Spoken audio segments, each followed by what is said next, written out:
தலைவாசல் அருகே ஆரகலூரில் 29 ஆண்டுகளுக்கு பிறகு அருள்மிகு ஸ்ரீ பெரியநாயகி உடனுரை காமநாதஸ்வரர் அருள்மிகு ஸ்ரீதேவி பூதேவி சமேத ஸ்ரீஹரி வரதராஜ பெருமாள் திருத்தேர் விழா. ஏராளமான பக்தர்கள் தேரை வடம்பிடித்து இழுத்து நேர்த்திக்கடன்.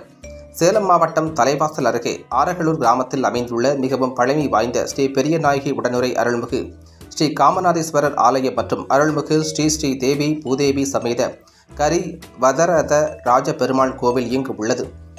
இந்த கோவிலில் கடந்த 1995ஆம் ஆண்டு திருத்தேர் திருவிழா நடைபெற்று முடிந்த நிலையில் திருத்தேர் பழுதடைந்து உள்ளதால் திருத்தேர் விழா நடைபெறாமல் இருந்த நிலையில் இந்த திருக்கோவிலின் தேரானது கடந்த 29 ஆண்டுகளுக்கு பிறகு புதிய தேர் வடிவமைக்கப்பட்ட 29 ஆண்டுகளுக்கு பிறகு இந்த திருத்தேர் விழா தற்போது நடைபெற்று வருகிறது.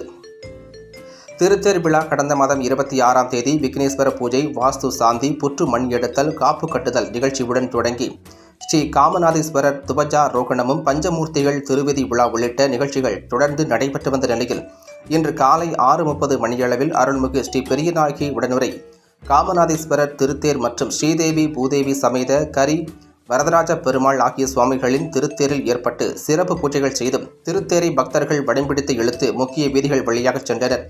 இதில் ஆரகலூர் மட்டுமின்றி தியாகனூர், பெரியேரி, சித்தேரி, புளியங்குறிச்சி உள்ளிட்ட பல்வேறு கிராம பகுதியில் இருந்தும் ஆயிரக்கணக்கான பக்தர்கள் தேரை வடம்பிடித்து இழுத்து நேர்த்திக்கடன் செலுத்தினர்.